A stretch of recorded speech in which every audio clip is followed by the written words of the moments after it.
स्वागत है आप सभी का मेरे चैनल रिकैप रेवन पर। आज हम देखेंगे 2011 में आई sci fi action movie Source Code. तो चलिए शुरू करते हैं। एक ट्रेन शिकागो की ओर जा रही है। कैप्टन कोल्टर स्टीवंस, जो कि एक सेना पायलट है, ट्रेन में जगता है और कंफ्यूज हो जाता है कि वह कहाँ है। क्रिस्टीना उससे बात करना शुरू करती है और उसे शॉन कहकर बुलाती है। वह इससे और कंफ्यूज हो जाता है, इसलिए जब कंडक्टर उससे टिकट मांगता है वो उसे कोई जवाब नहीं देता है। फिर क्रिस्टीना उसका टिकट ढूंढने में उसकी मदद करती है। वह उससे पूछती है कि वह इतना अजीब व्यवहार क्यों कर रहा है। तब कोल्टर ने उसे बताया कि वह नहीं जानता कि वो कौन है। वह उठता है और कुछ देर के लिए बाहर जाता है ताकि पता लगा सके कि वह कहाँ है, लेकिन उसे ज्यादा कुछ पता नहीं चलता, इसलिए वह अपनी सीट पर वापस आ जाता है। अचानक उसे खिड़की के कांच में किसी और का चेहरा दिखाई देता है। कोल्टर बाथरूम में जाता है और खुद को मिरर में देखता है तो उसे उसमें किसी और का चेहरा दिखाई देता है। वह पर्स खोलता है और उसमें भी उसी आदमी की आईडी देखता है। वह क्रिस्टीना से कहता है कि न तो वह शॉन को जानता है और न ही उसे। तभी ट्रेन में विस्फोट हो जाता है। फिर कोल्टर एक अलग जगह पर जगता है जहां उसे एक महिला की आवाज सुनाई देती है जो उसे बताती है कि वह बिलीगर्ड कैसल में है। वह अभी भी कंफ्यूज है, इसलिए उसके द्वारा पूछे गए किसी भी प्रश्न का उत्तर नहीं दे पाता है। वह केवल यह जानना चाहती है कि ट्रेन में क्या हुआ था।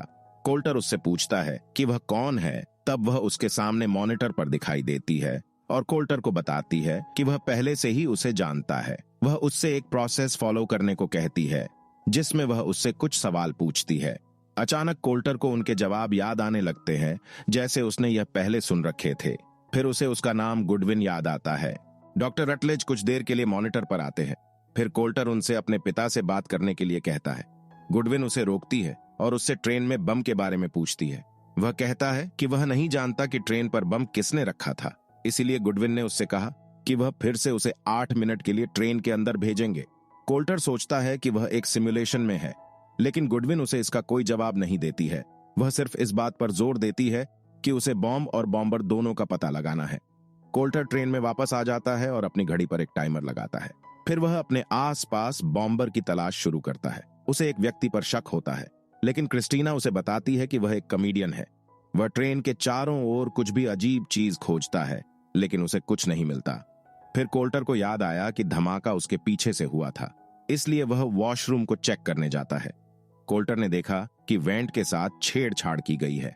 जब उसने वेंट को खोला तो उसे अंदर एक बॉम्ब रखा मिला।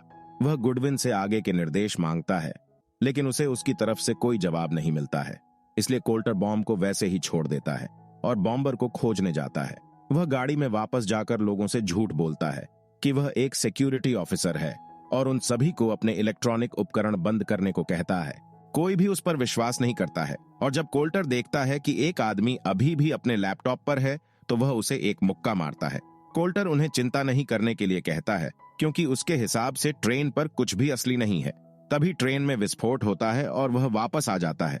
गुडविन उससे पूछती है कि क्या उसे बॉम्ब मिला, तो वह जवाब देता है हाँ। फिर कोल्टर डॉक्टर रटलेज से बात करने के लिए कहता है क्योंकि उसके हिसाब से वही कमांडिंग ऑफिसर है। कोल्टर बताता है कि 2 दिन पहले वह अफगानिस्तान में था, लेकिन गुडविन कहती है कि वह 2 महीनों से उनके साथ है। कोल्टर अभी भी कंफ्यूज है, लेकिन वह ट्रेन के बारे में उसके सवालों के जवाब दे देता है। गुडविन कहती है कि वह किसी सिमुलेशन में नहीं है, बल्कि यहाँ वास्तव में लोगों की जानें दांव पर है। कोल्टर उनसे मिशन के बारे में और बताने के लिए कहता है तो गुडविन उसे बताती है कि जिस ट्रेन में वह था उसमें आज सुबह विस्फोट हुआ था और आगे उस तरह के हमले और होने वाले हैं। शॉन नामक एक आदमी उस ट्रेन में था और अब कोल्टर वही आदमी है। कोल्टर अभी भी समझ नहीं पाता कि हो क्या रहा है। अब गुडविन जानकारी के लिए उस पर दबाव डालती है। कोल्टर बताता है कि उसे बॉम्ब वॉशरूम में मिला था और वह ऐसा बॉम्ब है जिसे डेटोनेटर से एक्टिवेट किया जाता है। गुडविन बताती है कि धमाका मालगाड़ी को नष्ट करने के लिए किया गया था जो वहां से गुजर रही थी, इसलिए बॉम्बर को दोनों ट्रेनों पर नजर रखनी थी, जिसके हिसाब से बॉम्बर पैसेंजर्स में से ही कोई है। वह उससे ट्रेन में यात्रियों पर ध्यान केंद्रित करने के लिए कहती है और वापस ट्रेन पर भेज देती है। कोल्टर फिर ट्रेन में जागता है। वह कंडक्टर से पूछता है कि क्या कोई यात्री अजीब व्यवहार कर रहा है, तो वह कोल्टर को ही अजीब बताता है। फिर वह क्रिस्टीना से पूछता है कि क्या उसे कोई पैसेंजर संदिग्ध लगता है। कोल्टर उसे अपने बगल में बैठने के लिए कहता है और इसे एक गेम की तरह सोचने को कहता है।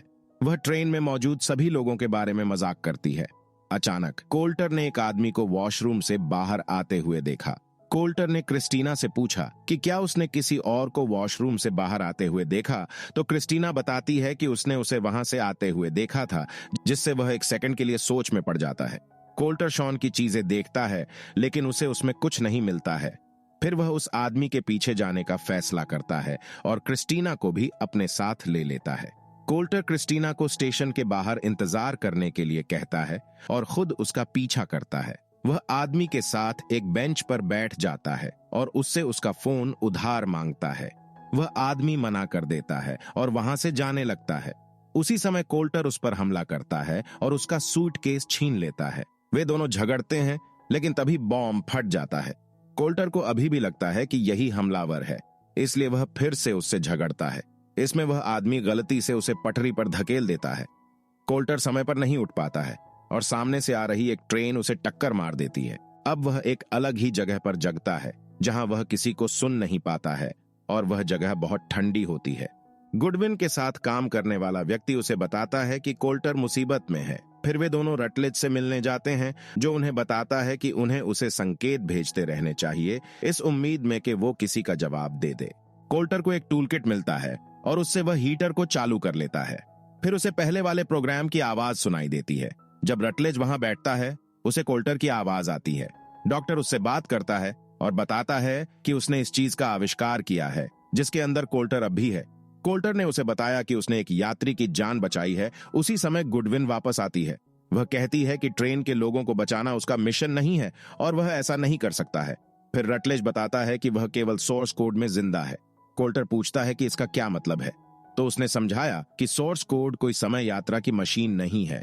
वह केवल वहां वापस जा सकता है और शॉन की आंखों के माध्यम से वहां जो हुआ उसकी रिपोर्ट कर सकता है।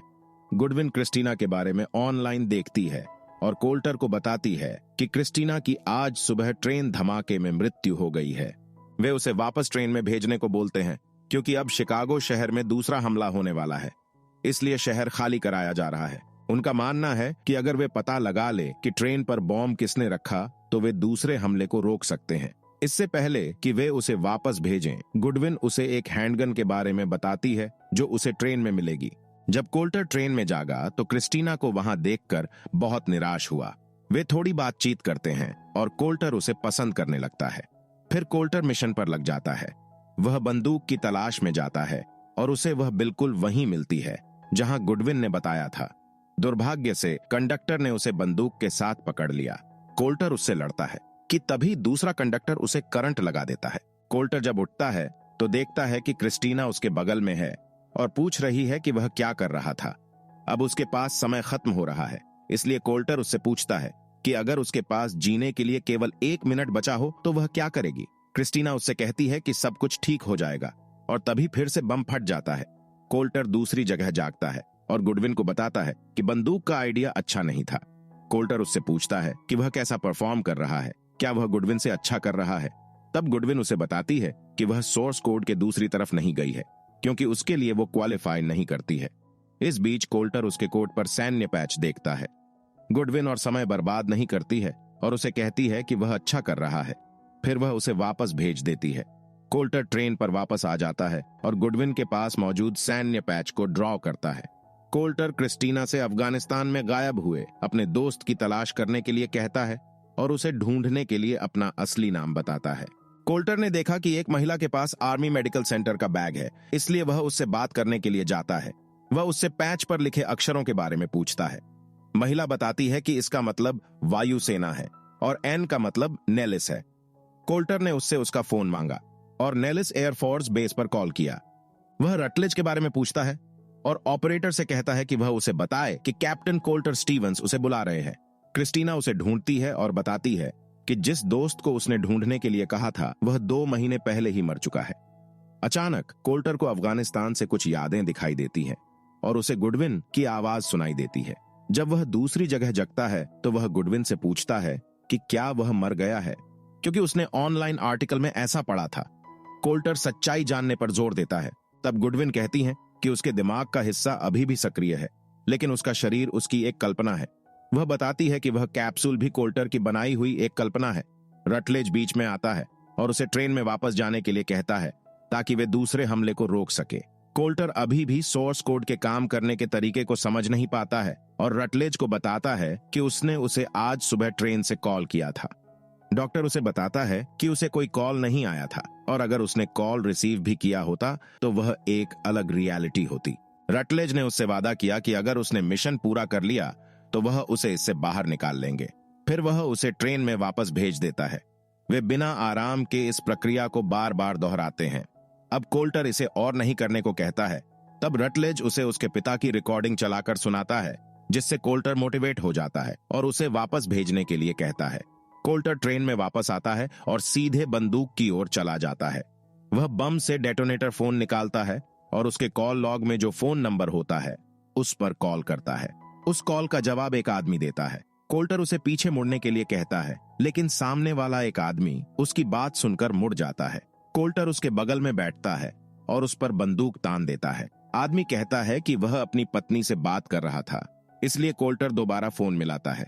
अचानक बाहर एक और फोन बजता है और कोल्टर उस आदमी का पीछा करता है। वह उसे ट्रेन में अपना पर्स वापस रखते हुए देखता है। कोल्टर को उस आदमी का नाम डेरेक फ्रॉस्ट पता चलता है, लेकिन तभी दरवाजे बंद हो जाते हैं, इसलिए कोल्टर इमरजेंसी हैंडल से उन्हें खोलता है और कूद जाता है ताकि वह उसके पीछे जा सके। कोल्टर उसे एक सफेद वैन में जाते हुए देखता है और उसके पास जाता है। वह डेरेक को फोन दिखाता है, लेकिन डेरेक दिखावा करता है कि वह उसे नहीं पहचानता। कोल्टर उसकी बातों में नहीं आता है, इसलिए वह उसे वैन के अंदर रखा दूसरा बम दिखाता है। वह बम का निरीक्षण करता है, लेकिन तभी क्रिस्टीना वहां आ जाती है। इससे कोल्टर का ध्यान उसकी ओर चला जाता है और डेरेक उन दोनों को गोली मार देता है। कोल्टर अभी भी जीवित है, इसलिए डेरेक उसे बताता है कि वह ऐसा क्यों कर रहा है। उसका मानना है दुनिया को पुनर्निर्माण की आवश्यकता है और उसके लिए पहले इसे नष्ट करना जरूरी है।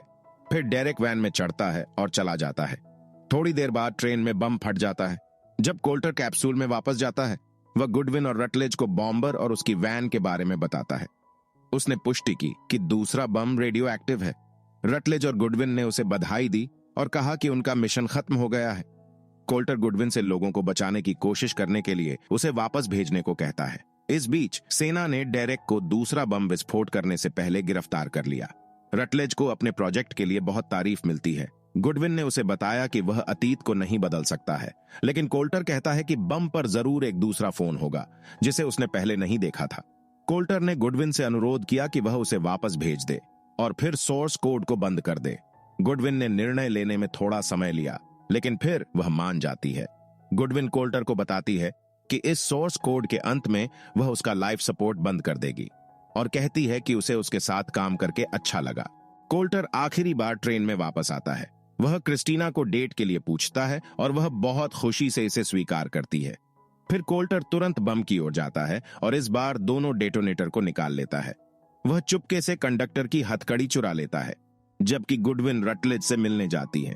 रटलेज उसे कोल्टर की याददाश्त मिटाने और उसे एक नए सोर्स कोड के लिए तैयार करने के लिए कहता है। रटलेज का कोल्टर को छोड़ने का कोई इरादा नहीं है।